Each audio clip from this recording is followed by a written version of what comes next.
बच्चों, आज बॉटनी में हम प्लांट सेल्स के बारे में जानते हैं। ठीक है, उसके बारे में थोड़ा बहुत नॉलेज लेते हैं। चलिए पहले प्लांट सेल के बारे में थोड़ा सा देख लेते हैं।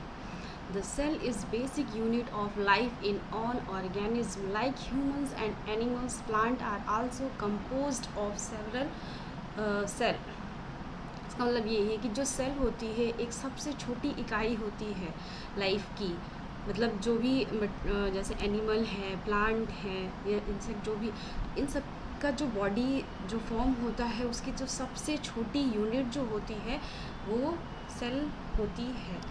फिर सेल से टिश्यू फॉर्म होते हैं जब, और टिश्यू से फिर ऑर्गन्स, देन इसके बाद एक पूरा बॉडी कंप्लीट होता है।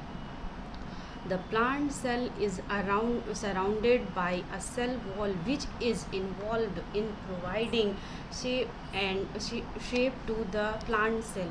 जो प्लांट सेल होता है इसकी एक ये खासियत होती है, इसमें सेल वॉल प्रेजेंट होता है। इसकी सेल के बाहर जो आउटर लाइन होता है वो बहुत ज़्यादा मोटा और सेलुलोज का बना होता है, जिसे सेल वॉल कहते हैं।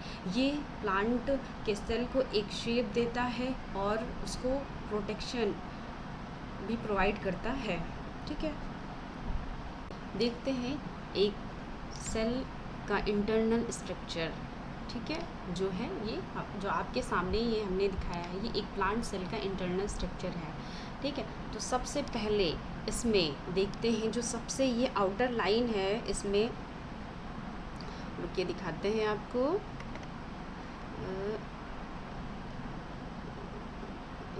ये देखिए, ये है। ठीक है, ये सेल वॉल है। कौन सी है? ये जो सबसे आउटर लेयर होती है सेल की, जो बहुत थिक होती है और मोस्टली ग्रीन कलर की होती है।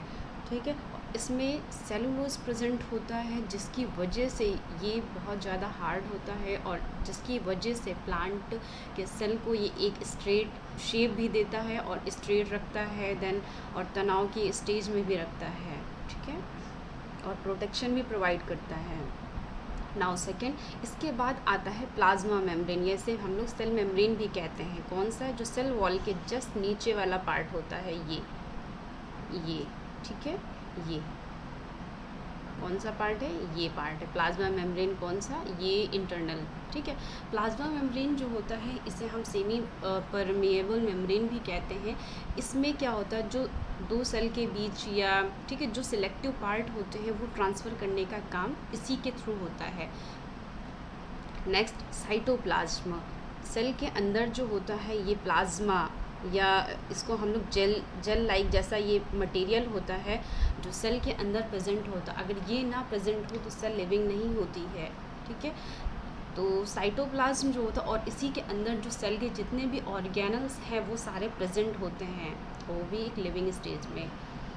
नाउ नेक्स्ट, ये देखिए सेंट्रल वैक्यूल, जो ये बहुत बड़ा सा खाली प्लेस जैसा दिख रहा है, ये इसमें जो होता है वो एक सेल से होता है, फिल होता है।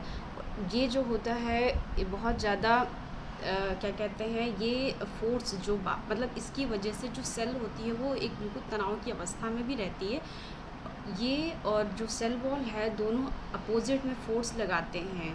ठीक है, जिसकी वजह से ये बिल्कुल स्ट्रेट एंड एक शेप में कंप्लीट रहता है। देन इसके बाद देखिए, ये है आपका साइटोस्केलेटन। ये जो होते हैं ये मोस्टली जो होते हैं माइक्रोट्यूब्यूल्स होते हैं। ये है ये आपका, ठीक है, ये रॉड जैसी स्ट्रक्चर पड़ी हुई है, ये है माइक्रोट्यूब्यूल्स होते हैं। इंटरमीडिएट फिलामेंट्स होते हैं और माइक्रोफिलामेंट्स भी इन्हीं के कहते हैं। इनसे क्या होता है, ये भी बॉडी को एक प्रकार से स्ट्रॉन्ग करने का ही काम करते हैं, स्ट्रेट रखने का ही काम करते हैं। ठीक है, नाउ नेक्स्ट, क्लोरोप्लास्ट। आप सब बहुत इसके बारे में जानते हैं कि प्लांट्स में जो क्लोरोप्लास्ट होता है, जिसकी वजह से प्लांट ग्रीन, उसकी लीफ जो ग्रीन होती है और इससे क्या होता है, फूड फॉर्मेशन होता है। ठीक है, ये क्लोरोप्लास्ट है। ये फोटोसिंथेसिस करता है, सनलाइट की प्रेजेंस में फूड का फॉर्मेशन करता है, जिसके थ्रू प्लांट ग्रो करता है। ठीक है, ये है प्लास्टिड। प्लास्टिड आप सभी जानते हैं, प्लास्टिड जो होता है वो थोड़ा सा स्ट्रॉन्ग मतलब पिगमेंट होता है, इसमें कलर प्रेजेंट होते हैं, जिसकी वजह से कई कलरफुल जो मटे पार्ट्स निकलते हैं वो सब इसकी वजह से होते हैं। ठीक है, ये भी फोटोसिंथेसिस में हेल्प करता है। Now next, peroxisome. ये छोटे से बॉल्स जैसे होते हैं। ठीक है, ये देन माइट्रोकांडिया। माइट्रोकांडिया, इसके बारे में भी आपने शायद बहुत ज़्यादा सुना होगा। इसको हम लोग पावर हाउस भी कहते हैं सेल का। इससे एनर्जी का फॉर्मेशन होता है। जो फूड मटेरियल डाइजेस्ट होने के बाद ये जैसे कार्बोहाइड्रेट प्लांट एब्जॉर्ब करते हैं, वाटर, इन दोनों में प्रोसेस होती है, जिससे एनर्जी रिलीज़ होती है जो प्लांट को ज़रूरत होती है अदर वर्क करने में। तो हमें कहाँ से, प्लांट को कहाँ से एनर्जी मिलती है, और हमें भी माइट्रोकांडिया के थ्रू। ठीक है, now next, Golgi operators. Golgi जो होता है, इसका जो मेन फंक्शन होता है, ये छोटे छोटे पाउचेस बनाता है। जैसे जो भी मटेरियल इसमें अंदर और बाहर सेल के करना होता है, तो ये ट्रांसमीटर का काम करता है। छोटे छोटे बॉल्स में इस जो भी मटेरियल बाहर डालना है, निकालना है और अंदर ले जाना है, वो इसका वर्क होता है गोल्जी ऑपरेटर्स का। ठीक है, नाउ नेक्स्ट, राइबोसोम जो होता है प्रोटीन सिंथेसिस का वर्क करता है। ठीक है, ये छोटे छोटे जो है राइबोसोम दिख रहे हैं आपको, इसमें है एंडोप्लाज्मिक रेटिकुलम के ऊपर। ठीक है, अब इसके बाद न्यूक्लियस देख लेते हैं। न्यूक्लियस जो होता है वो एक यूकैरियोटिक सेल की बहुत बड़ी पहचान होती है, क्योंकि न्यूक्लियस जो एक कंप्लीट न्यूक्लियस होता है वो इन्हीं में प्रेजेंट होता है। ठीक है, और इसमें क्या कहते हैं, क्रोमोसोम प्रेजेंट होता है। क्रोमोसोम जैसे एक जाले जैसे स्ट्रक्चर होती है, वो जेनेटिक, या कहने का मतलब है जो भी हमारे जो कैरेक्टर होते हैं, जो एक हेरिटेज जिसे कहते हैं, जीन वगैरह, जो एक डीएनए जो एक पार्ट से दूसरे मतलब न्यू बॉर्न बेबी जिसे कह सकते हैं, उसमें ये ट्रांसफ़र करने का काम करते हैं, या जनरेशन वाइज जो कैरेक्टर होते हैं वो ट्रांसफ़र करने का काम करते हैं। इन्हीं न्यूक्लियस में प्रेजेंट होता है। ठीक है, न्यूक्लियस के अंदर एक न्यूक्लियोलस होता है, ये छोटा सा।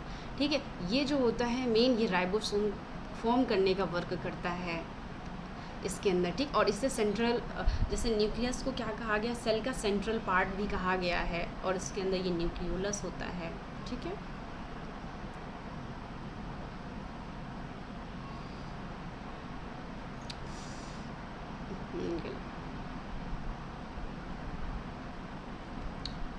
ठीक, इसके बाद ये है आपका एंडोप्लाज्मिक रेटिकुलम।